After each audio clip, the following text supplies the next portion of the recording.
Sign here. Or we begin forced removal of the dock Monday morning. Forced removal. It's a safety hazard. Unmaintained structure over navigable water. The HOA has full authority. She tapped the clipboard. Your grandfather would have wanted this handled cleanly. I took the pen from her hand, looked at it for a moment, set it back down on the clipboard without signing. Behind her, her contractor had his measuring tape stretched across Raymond's dock, the one built in 1973, with wood Raymond milled himself, with the third plank he'd replaced twice and the rusted cleat he always meant to fix and never did. The contractor was writing numbers down like he was pricing lumber. Sandra watched me and decided my silence meant surrender. It didn't. What she didn't know, what she couldn't have known standing there in her pressed linen and her Lakeview 1 plates, was that Raymond Whitaker had spent the last decade of his life building something she couldn't measure with any tape. And he'd left it all, every piece of it, in a sealed envelope with my name on it, sitting in a roll-top desk, waiting for exactly this moment. She thought she was pressuring a grieving man into a signature. She had just made the last mistake of her real estate career. If the last thing your family ever built was being called a hazard and scheduled for demolition, how many seconds would you stay quiet? I hadn't been back to Harlan County in 15 years, not because I didn't love it, because loving a place and being able to stay in it are two different things, and at 23 I'd chosen the road out. Nashville, a trade license, a marriage that lasted 8 years and ended quietly, the way most things that take a long time to die finally do. I'd told myself I'd come back when things settled. Things never settled. And then Raymond called me last winter to say his breathing wasn't right, and by the time I drove down, there was nothing left to do but sit with him and listen to the county outside the window going on without permission. He died on a Tuesday, left me 60 acres, a rusted F-150, and a roll-top desk he told me not to open until I'd read everything in the lockbox first. I hadn't earned this land. That was the first thing I felt when I turned down the gravel road and Morrison Pond came into view through the tree line. That cold, specific guilt of inheriting something you didn't build. Raymond had worked that land since 1961. Tobacco farmer turned conservationist, a man who understood that the value of a thing wasn't in what you could extract from it, but in what you could leave intact. The pond was spring-fed, 60 acres of hill land wrapped around water so clear you could read the bottom in the shallows.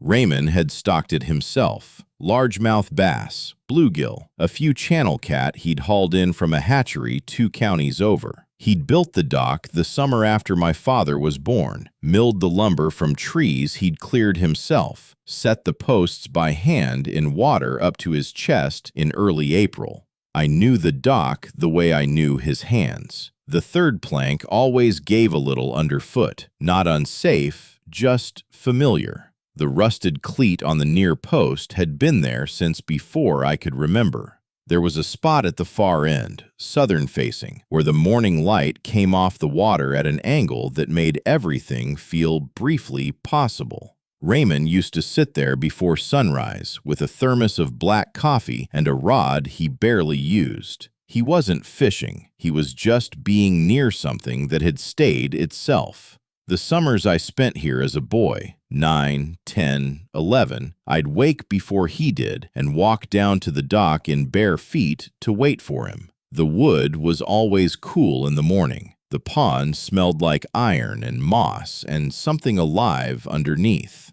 He'd come down with 2 thermoses and hand me the one with the weaker coffee and not say much. We'd watch the water. Sometimes a bass would break the surface near the far bank, and he'd nod like it had confirmed something he already knew. Those mornings are the clearest memories I have of him. Clearer than any conversation, clearer than any lesson he ever taught me out loud. When I saw Sandra Pruitt's contractor standing on that dock with a measuring tape writing numbers in a notebook like he was pricing salvage, I understood in my body before I understood in my mind exactly what I was not going to let happen.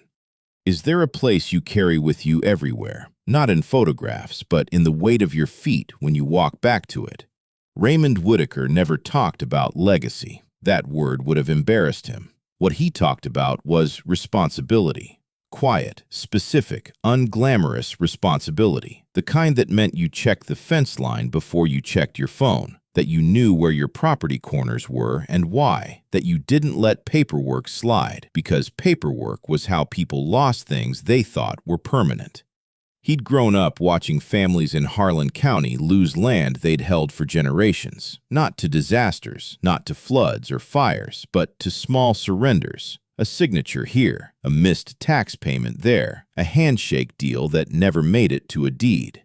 He understood that the people who came for old land rarely came loudly. They came with clipboards. They came with lawyers. They came with language that sounded reasonable until you read it twice.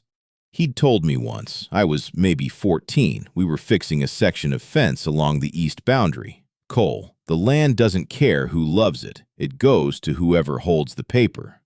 I hadn't understood it then the way I understood it standing at that fence line watching Sandra Pruitt's contractor pack up his measuring tape. I was an electrician from Nashville, divorced, broke in the ways money couldn't fix. I hadn't lived on this land, hadn't worked it, hadn't earned it the way Raymond had earned it. On his knees in cold mud, in tobacco fields before sunrise, in conservation meetings where nobody wanted to hear what a stubborn old Harlan County farmer had to say about protecting a spring-fed lake from development. But I was his, and this was his, and there are things you hold not because you deserve them, but because someone trusted you to be the next set of hands. That was the weight I felt when I drove down that gravel road. Not grief, exactly. Grief was the easy part. This was something heavier, the specific pressure of being the last person standing between something that mattered and people who had already decided it didn't. I hadn't made any promises to Raymond out loud. We weren't that kind of family. We didn't make speeches, didn't sit bedside with hands clasped, saying the things you're supposed to say. What we did was sit on that dock the last morning I was there, before he got too sick to walk down to the water, and he handed me a thermos of black coffee, and we watched the pond for a long time without speaking. And when I finally stood up to go, he said, "You'll know what to do." 3 words. The whole inheritance in 3 words. I hadn't known what he meant until Sandra Pruitt slid that clipboard across the hood of his truck. Now I knew exactly what he meant. I wasn't going to fight loud. I wasn't going to fight angry. I was going to fight the way Raymond had spent a decade fighting, quietly, correctly, with every piece of paper in order and every fact exactly right. The land doesn't care who loves it. It goes to whoever holds the paper. I intended to hold the paper. Sandra didn't leave without making the timeline clear. The HOA board had scheduled a formal vote for the last Friday of the month, 22 days away. If the vote passed, Lakeview Shores would begin construction on what she called Lakeview Commons Waterfront Park. Lakefront lots, a pavilion, managed fishing rights, a boat launch on the North Bank. The project had already been presented to the County Planning Commission. A developer out of Lexington had submitted a proposal. Renderings existed. Money had already moved. "Your grandfather's passing created a natural transition point," Sandra said, standing at my fence line with the afternoon light behind her. "The board has been waiting for the right moment to move this forward. We'd like your cooperation." She handed me a second document, a purchase offer. The number on it was real enough, not insulting, not generous. The kind of number designed to look reasonable so you'd feel unreasonable for saying no. I folded it without reading past the first line and put it in my back pocket. 22 days, I said. The vote is a formality at this point. She said it gently, like she was doing me a favor by being honest. The Planning Commission has already signed off. The developer is ready to break ground in the spring. What we need from you, Mr. Whitaker, is a clean transfer. What she was describing, if it happened, would erase Morrison Pond as anything other than a resort amenity. The spring-fed water Raymond had spent decades keeping clean would be managed for boat traffic and weekend fishing tournaments. The dock he built would be torn out and replaced with a fiberglass structure rated for commercial use. The North Bank, where he'd planted native grasses along the water line, gone. The quiet he'd protected, the bass he'd stalked, the way the morning light came off the water at that angle that made everything feel briefly possible. All of it converted into something with a logo and an HOA fee. And once the vote passed, once the developer's money was in the county's hands, the legal mechanism to stop it would narrow to almost nothing. 22 days. I drove back up to the house and sat at Raymond's roll-top desk for a long time without opening it. Outside, the pond was still. A bass broke the surface near the far bank. Just once. Like a confirmation. I opened the lockbox. What does it cost a person, not in dollars, but in something deeper, to watch the place that holds their family's memory get scheduled for demolition? The lockbox held 30 years of Raymond's life in paper, receipts going back to the 80s, property tax records every year, every payment, dated and filed in order, correspondence with the county assessor's office, a survey from 1987 with the property corners hand-annotated in his careful block print, water quality reports he'd commissioned himself, 3 of them, the most recent from 2021. And underneath all of it, a manila envelope with a single word written on the front in his handwriting. Read first. Inside was a letter from his attorney, dated March 2019. I read it twice, standing at the desk, then sat down and read it a third time. The letter confirmed that Raymond had been approached that year by a representative of the Lakeview Shores HOA, Sandra Pruitt, listed by name, requesting he sign a shared water rights easement, granting the community access to Morrison Pond for recreational development. The letter further confirmed that Raymond had declined, completely, without counteroffer, and that, in response, he had instructed his attorney to proceed with an alternative filing he'd been quietly preparing for 2 years prior. I set the letter down. Then I picked up the document beneath it, a conservation easement, filed with the Kentucky Heritage Land Conservation Fund in September 2019, recorded with the Harlan County Clerk's Office, permanent, binding on all future owners. The easement prohibited commercial development, subdivision, and recreational infrastructure, docks for hire, boat launches, pavilions, managed fisheries, on the land and water described within its boundaries. Morrison Pond was in those boundaries, every inch of it. I sat with that for a moment. Raymond had never mentioned it, not once in the years since 2019. Not when I visited at Christmas, not on the phone, not in the letter he'd left me in the sealed envelope.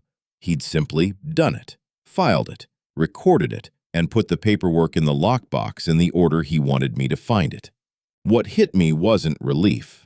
Not yet. What hit me was the specific image of Sandra Pruitt standing at my fence line with her clipboard and her contractor and her 22-day timeline and her purchase offer with its reasonable number. And the fact that she had come to that fence line without ever once checking whether what she was selling had already been legally protected from her. She'd built an entire development plan around a lake she had no legal authority to touch. She'd been selling something that wasn't hers to sell. And somewhere in her office in Lakeview Shores, there was almost certainly a developer who had already written a check. I closed the lockbox, looked out the window at the pond. The light was going flat and gold the way it does in Harlan County in late afternoon, turning the water the color of old brass. Raymond had known. He had always known. How do you prepare for an enemy you can see coming a decade before they arrive? And what kind of patience does that take? I could have ended it that night. I had the conservation easement in my hand. I had the attorney's letter confirming Raymond had refused to sign Sandra's document in 2019.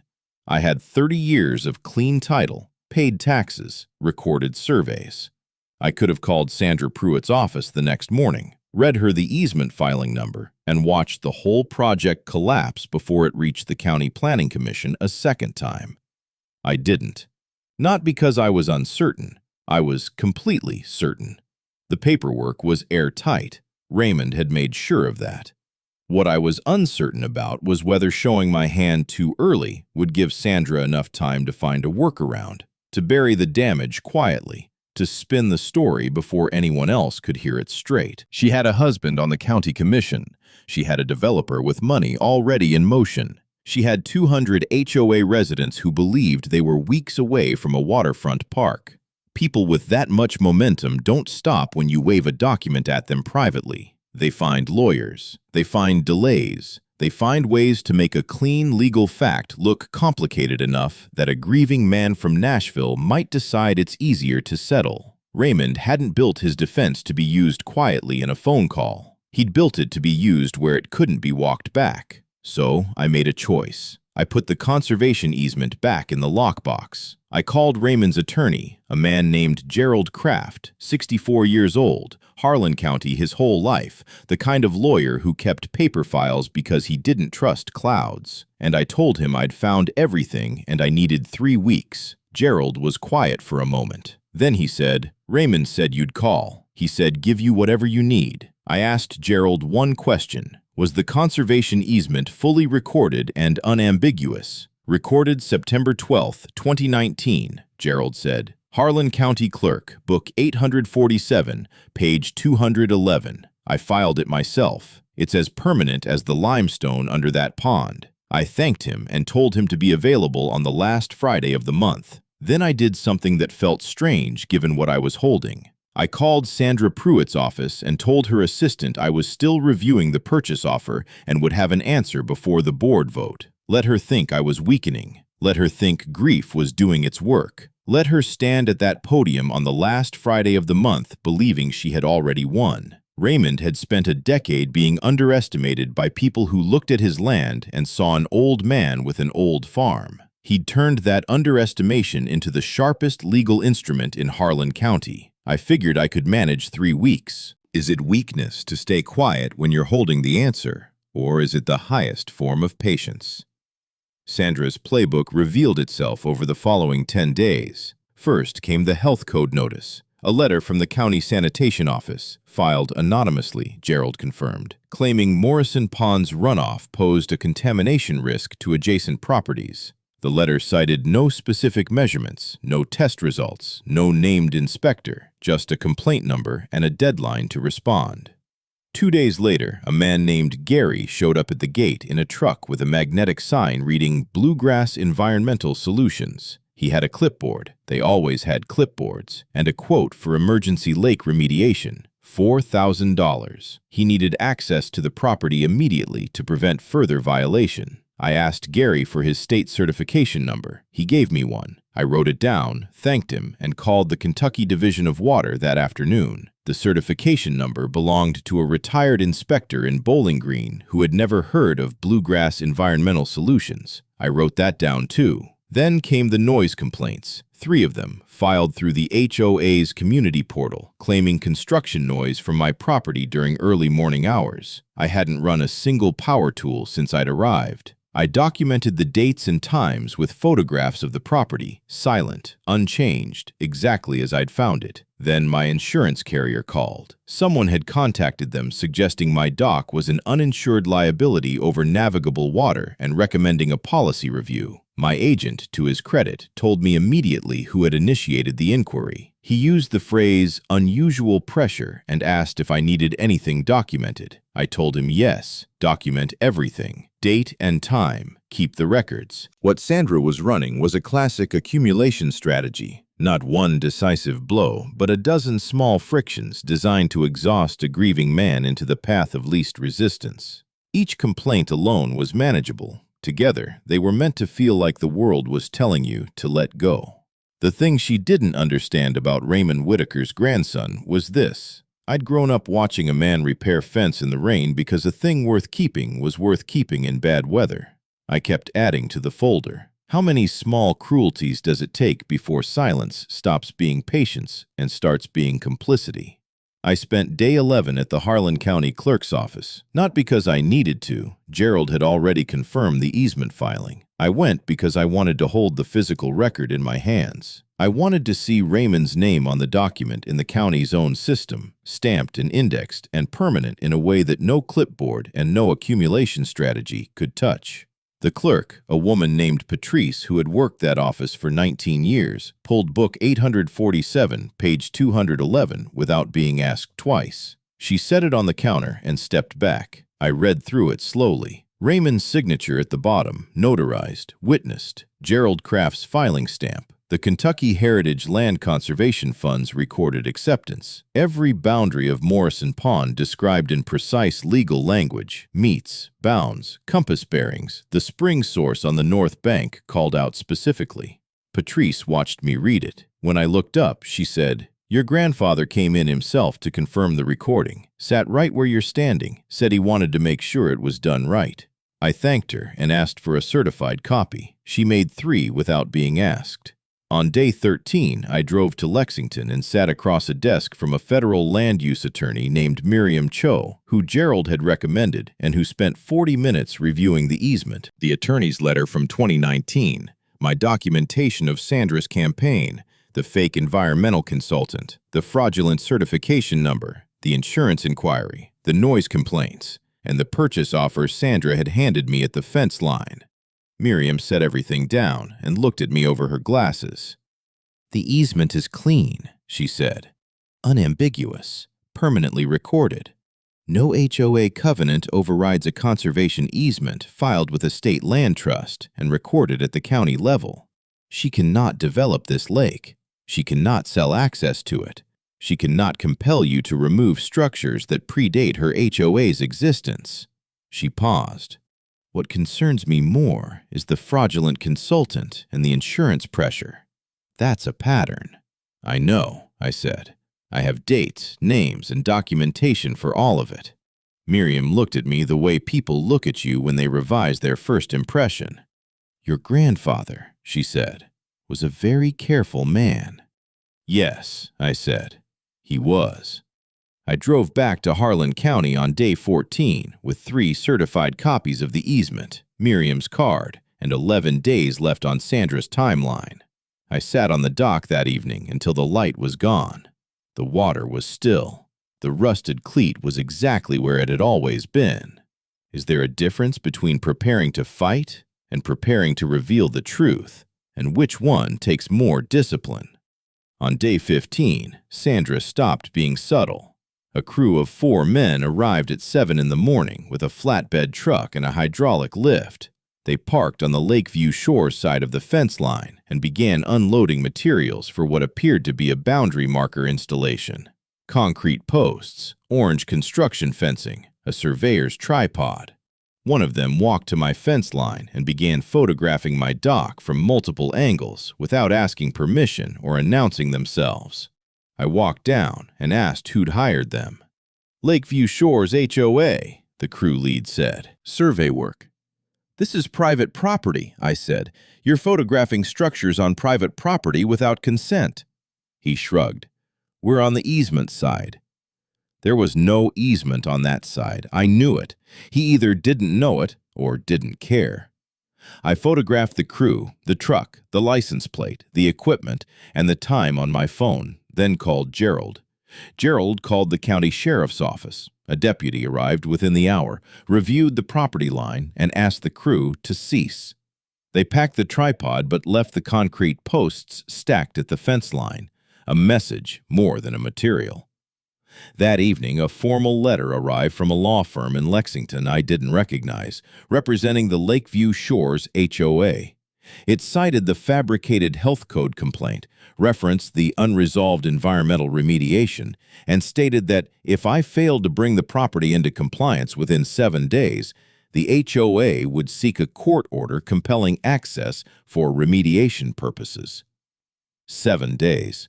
Inside the 22-day window, designed to force a legal response that would consume my timeline and my money. I sat at Raymond's desk and read the letter twice. Outside, the pond was going dark in the early evening, the surface flat and untroubled in a way that felt almost pointed. They were turning up the pressure because they believed I was close to breaking. I put the letter in the folder with everything else.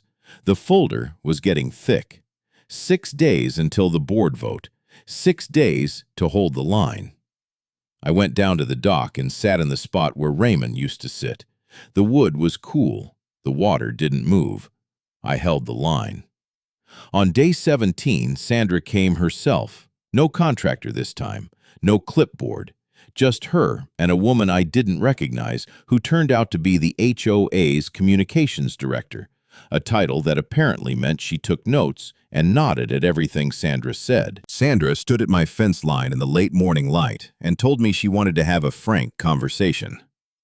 "I understand this is emotional for you," she said. "Losing a grandparent is hard. Inheriting property you didn't expect is complicated.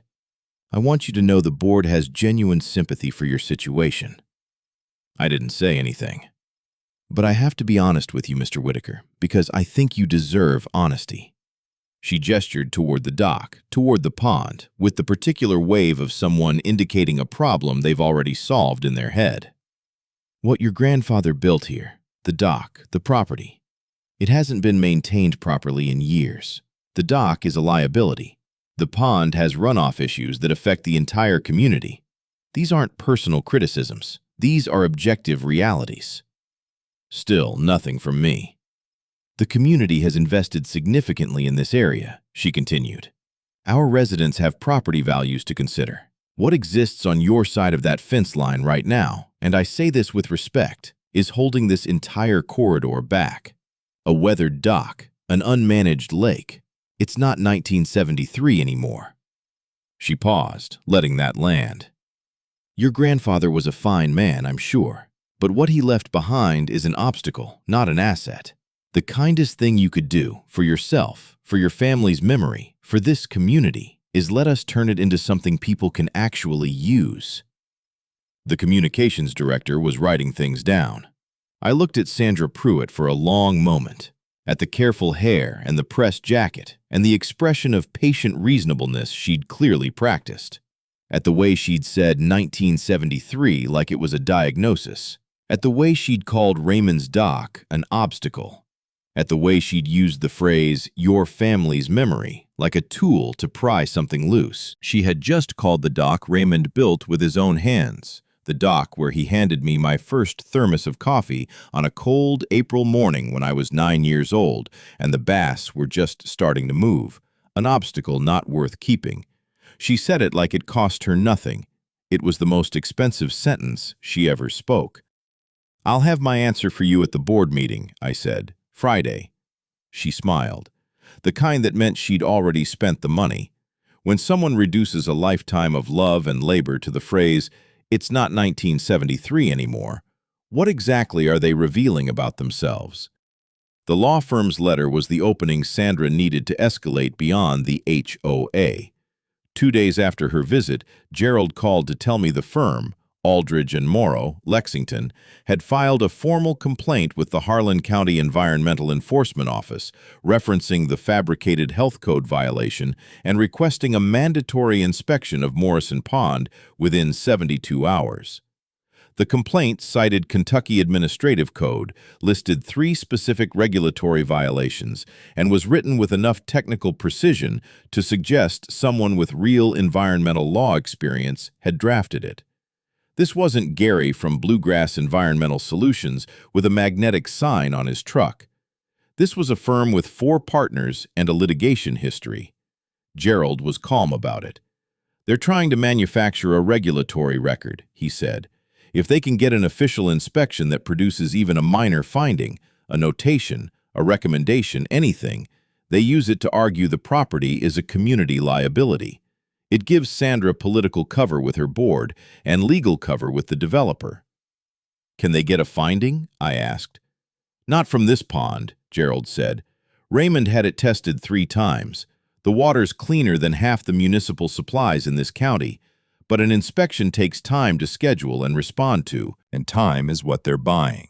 I told Gerald to contact the Kentucky Heritage Land Conservation Fund directly and inform them that a development project was actively being promoted against land under their recorded easement. Gerald said he'd already made that call the previous afternoon. The fund's legal director had responded within the hour. They were preparing their own correspondence to the County Planning Commission. On day 19, Dale Pruitt, Sandra's husband, Harlan County Commissioner, publicly endorsed the Lakeview Commons Waterfront Park project at a commission meeting I wasn't invited to, but Gerald attended. Dale cited economic development, property value increases, and community quality of life. He did not mention his wife's role as HOA president. He did not mention the conservation easement. Gerald recorded the meeting on his phone and sent me the file that evening. I forwarded it to Miriam Cho in Lexington with a single question. Does a county commissioner's public endorsement of a project that violates a recorded conservation easement create any additional legal exposure? Miriam's response came back in under 2 hours.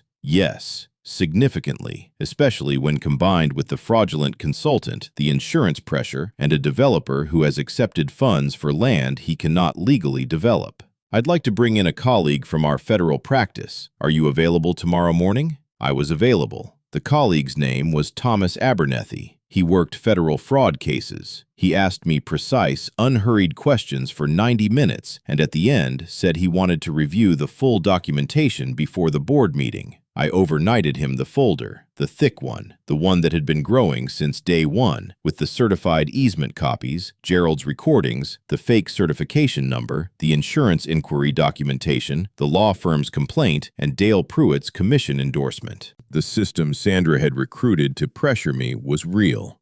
She had a law firm. She had a county commissioner. She had a developer with money in motion and a planning commission that had already heard her pitch. What she didn't have was a single legal right to the water she was selling.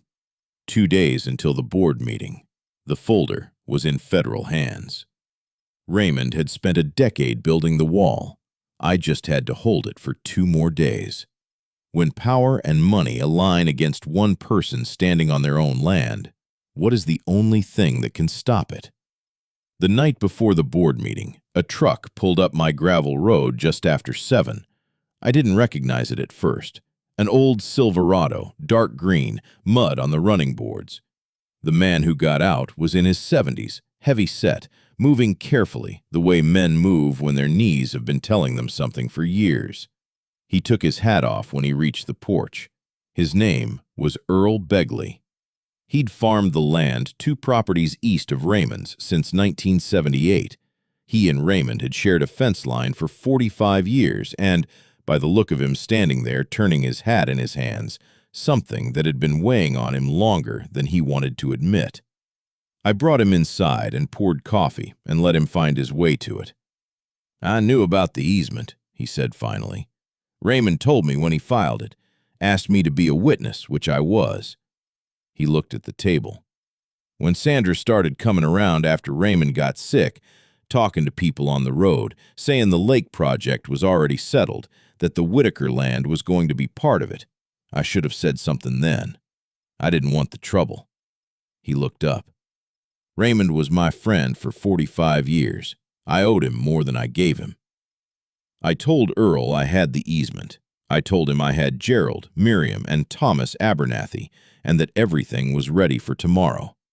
I watched some of the weight come off his shoulders. Then he told me something I didn't have in the folder. Sandra had approached him 6 months ago with a modified version of the same pitch she'd given me. That the Whitaker land was already in transition, that the community project was moving forward regardless, that any adjacent landowner who wanted favorable treatment in the new development plan should signal their cooperation early. She'd implied, without stating directly, that Dale's position on the commission could make things easier or harder, depending on how cooperative the neighboring landowners chose to be. Earl had said nothing, but he'd written it down. Date, time, her exact words as best he remembered them. He pulled a folded piece of paper from his shirt pocket and set it on the table. "I don't know if that helps," he said. I picked it up. "It helps." He finished his coffee and stood to go. At the door, he stopped. "Raymond used to say the land remembers who took care of it," Earl said. "I think he was right about that." I watched his taillights go down the gravel road and disappear into the tree line. I added his statement to the folder. How many people stay silent, not because they don't know the truth, but because they're waiting for someone brave enough to say it first? I didn't sleep much the night before the board meeting, not from fear, from the particular alertness that comes when you've done everything you can do and the only thing left is to show up. I lay in Raymond's bed. I'd been sleeping in his room, in the same iron frame bed he'd slept in for 50 years, because the rest of the house felt too large and too quiet, and I listened to the county settle into darkness outside and thought about what tomorrow was actually for. It wasn't about winning.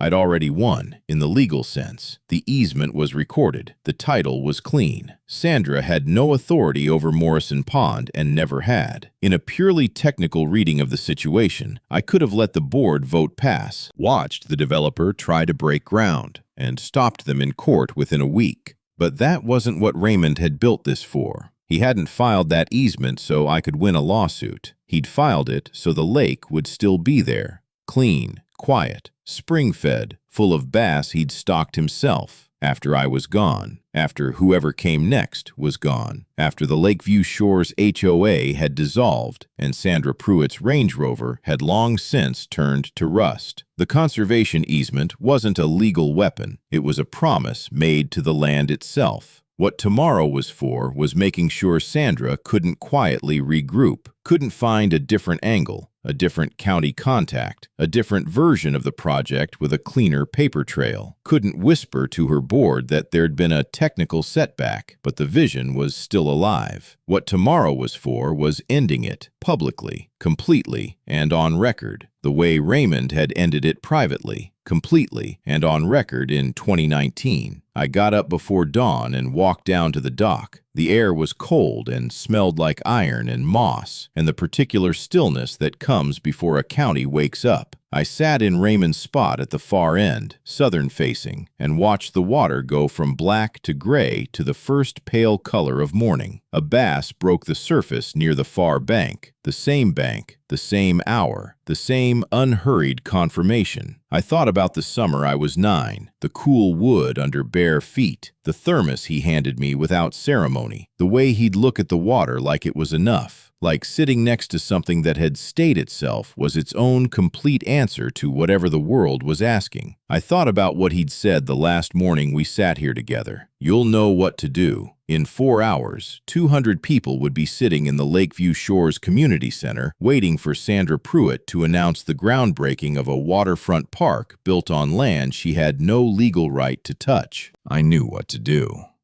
I stood up. The rusted cleat caught the first light the way it always had, dull orange against the gray of the morning water. I went inside and put on my good boots.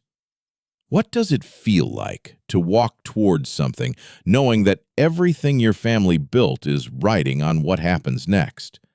What Sandra didn't know, what nobody in that community center knew yet, was that Thomas Abernathy had called me at 9 the previous evening.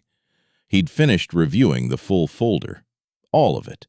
The fake environmental consultant with the stolen certification number, the insurance carrier pressure, the law firm's manufactured regulatory complaint, the survey crew photographing my property without consent, Dale Pruitt's commission endorsement delivered without disclosure of his relationship to the HOA president, Earl Begley's written statement about Sandra's implied threats to neighboring landowners, and underneath all of it, the central fact that Sandra had accepted a $30,000 deposit from a Lexington developer for development rights to a lake she had no legal authority to sell, a lake permanently protected by a conservation easement she had apparently never bothered to verify existed.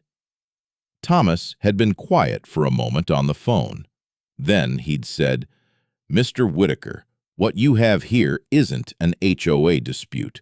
What you have here is a federal mail fraud case and a wire fraud case.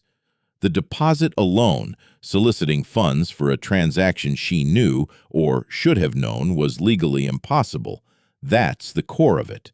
The rest builds the pattern." I asked him what he needed from me. "Show up tomorrow," he said. "Let her get to the podium. I'll have 2 colleagues from the U.S. Attorney's Office observing. Don't say anything until she announces the groundbreaking. Then hand the microphone to Gerald and let him introduce the title examiner." I asked where he'd found a title examiner on a Thursday evening.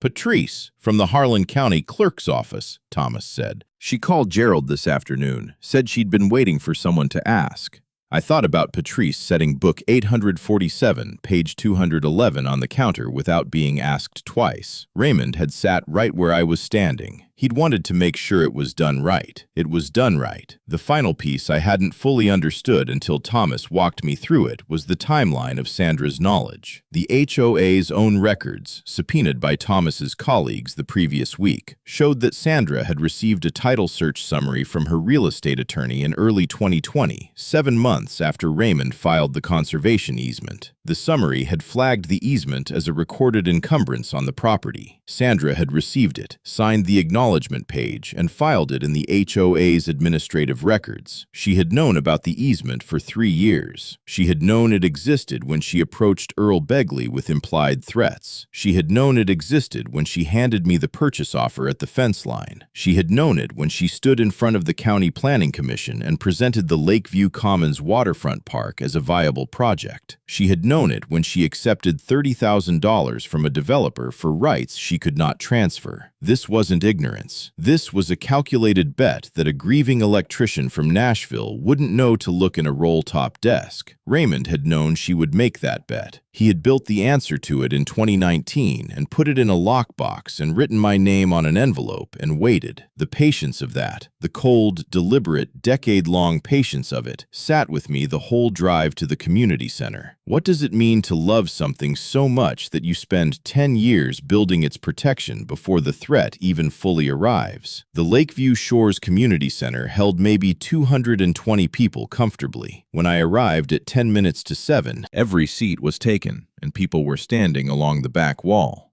Catered barbecue on folding tables along one side, children running between chairs. A banner above the small stage reading Lakeview Commons, breaking new ground for our community. Someone had printed architectural renderings and mounted them on foam board. The pavilion, the boat launch, the lakefront lots with their tidy illustrated trees and their illustrated families standing at the illustrated water's edge. Morrison Pond, rendered in soft blues and greens, looking like something from a resort brochure. I found a seat near the back. Gerald was already there, 2 rows ahead, not looking at me. Thomas Abernathy's colleagues, 2 of them, a man and a woman in plain clothes, were standing near the side door with the particular stillness of people who are paid to look like they aren't paying attention. Sandra took the podium at 7 sharp. She was composed in the way of someone who has rehearsed composure. She thanked the board. She thanked the residents. She thanked Dale. Her husband sat in the front row, and she said his name with the warmth of someone who has carefully calculated exactly how much warmth is appropriate. She talked about community vision. She talked about investment and legacy and the future of Lakeview Shores. Then she said, "Before we move to the formal vote, I'm pleased to share that we've reached an understanding with the adjacent property owner. The Whitaker parcel is in the process of being transferred, and we expect a clean title by the end of the month." The room responded with applause. Warm, relieved, genuine applause. 200 people who had been told a story and believed it, who had been sold a vision of a waterfront park and wanted it to be real, who had no reason to doubt the woman at the podium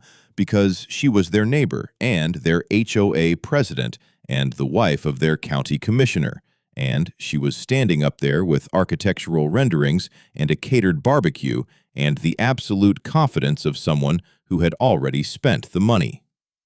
I sat in the back of that room and felt the specific weight of being erased in public.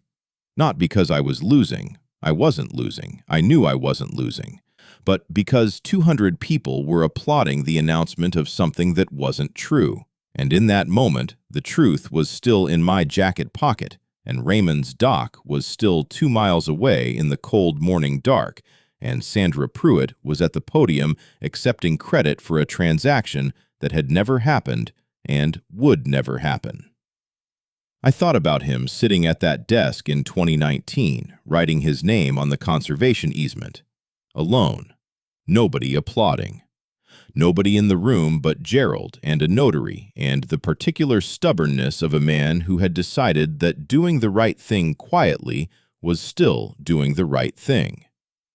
I thought about the sealed envelope with my name on it, the 3 words he'd said on the dock. Sandra was still speaking. She was moving toward the formal vote. The board members were nodding. Dale was nodding. The room was warm and full of people who were about to vote on something they didn't understand. I stood up. When the wrong story is being told loudly in a full room, what does it cost a person to be the one who stands up? The room hadn't noticed me yet.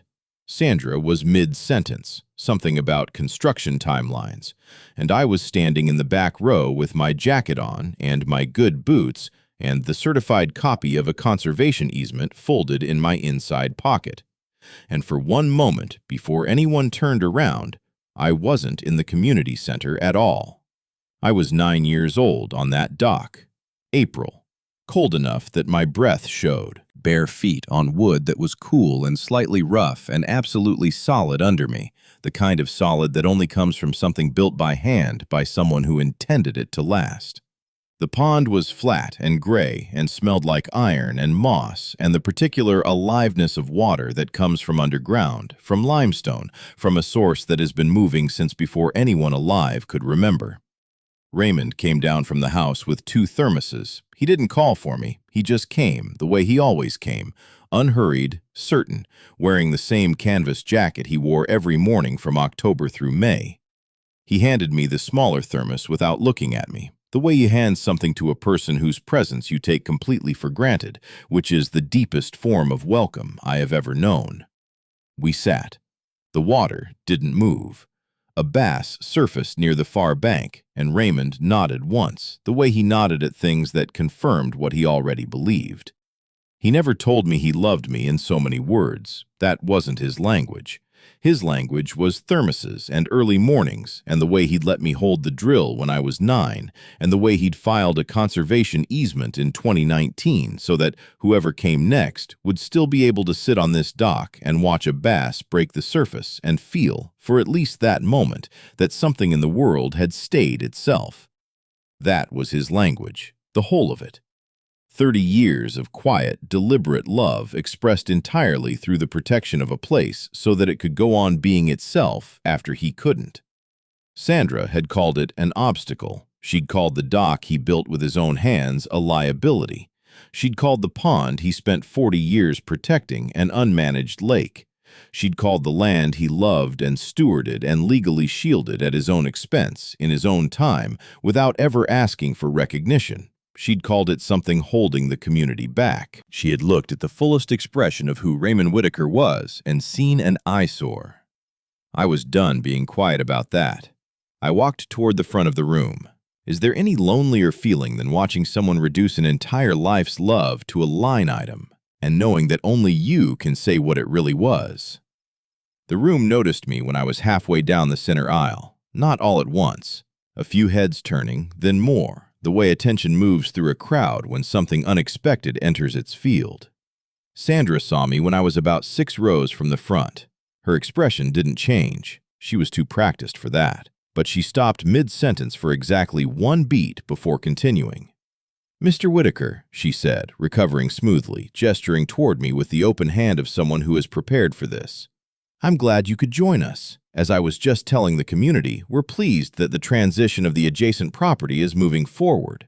"It isn't," I said. The room went quiet. I walked to the front and stopped at the base of the stage. I didn't take the steps up.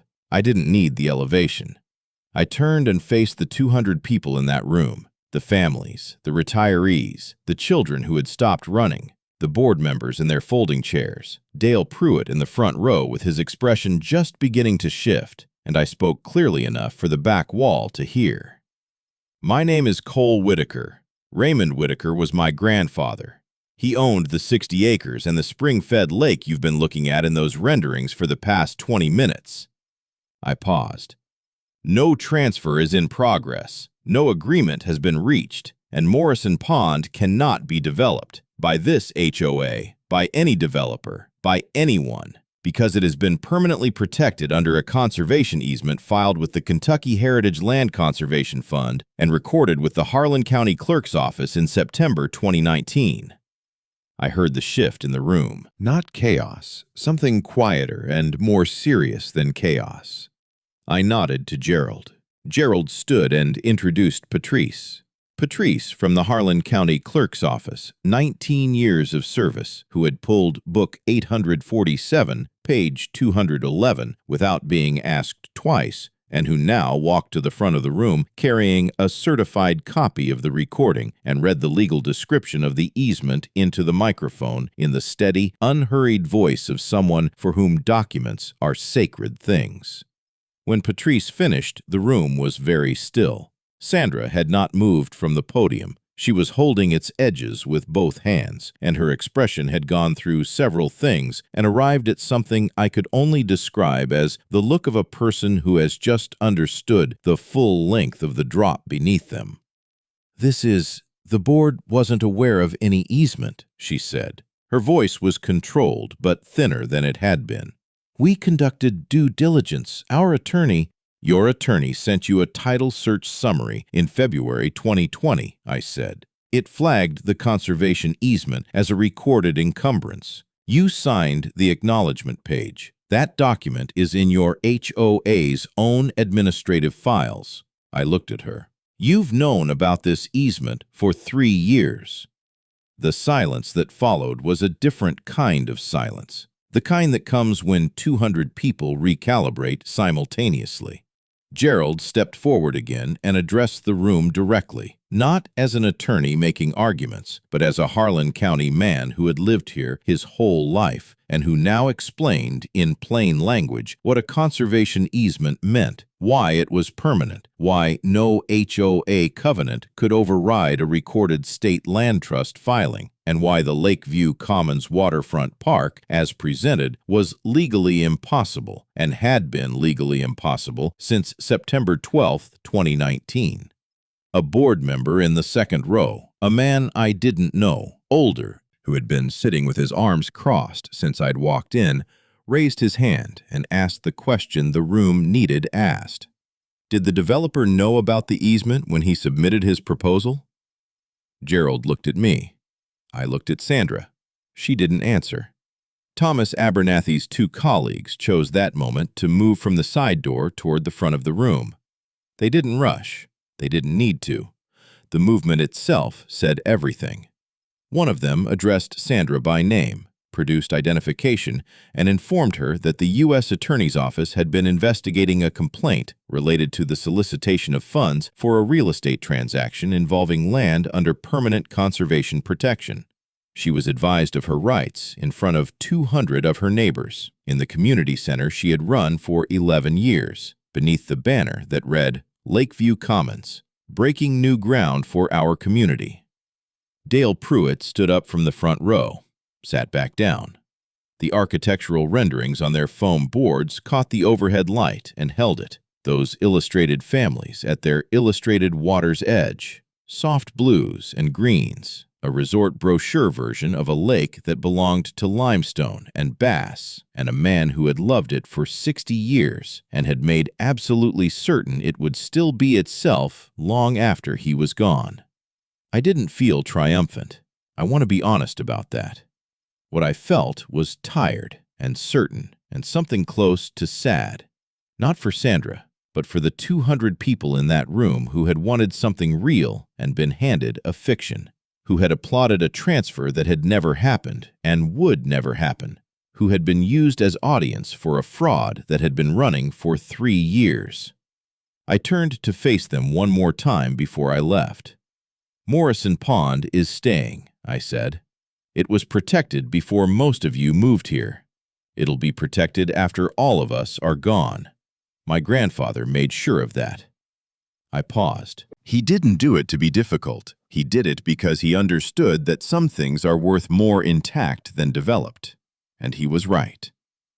I picked up my jacket from the chair where I'd set it. At the door, I stopped and looked back once, at the renderings, at the banner, at the room full of people sitting in the particular silence of a story being rewritten in real time. Then I walked out into the Harlan County night, got in Raymond's truck, and drove home to the pond.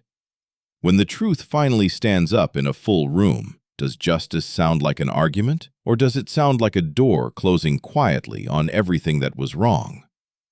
Sandra Pruitt was arrested 3 weeks later. Federal mail fraud, wire fraud, the $30,000 deposit she'd accepted from the Lexington developer for rights she had known for 3 years she couldn't transfer. Dale resigned from the county commission before the indictment was filed. His attorney's idea, Gerald said, though it didn't help much. Aldridge and Morrow quietly withdrew from their representation of the HOA and sent a letter of apology to the Harlan County Environmental Enforcement Office for the fabricated complaint they'd filed on Sandra's behalf. The developer got his money back through civil recovery. He didn't press further. Men who write checks for land they haven't verified tend to go quiet when the verification comes back wrong. The Lakeview Shores HOA elected a new president in November, a retired schoolteacher named Barbara Fenn, who knocked on my door 2 weeks after taking office, introduced herself, and asked if there was anything the community could do to be a better neighbor.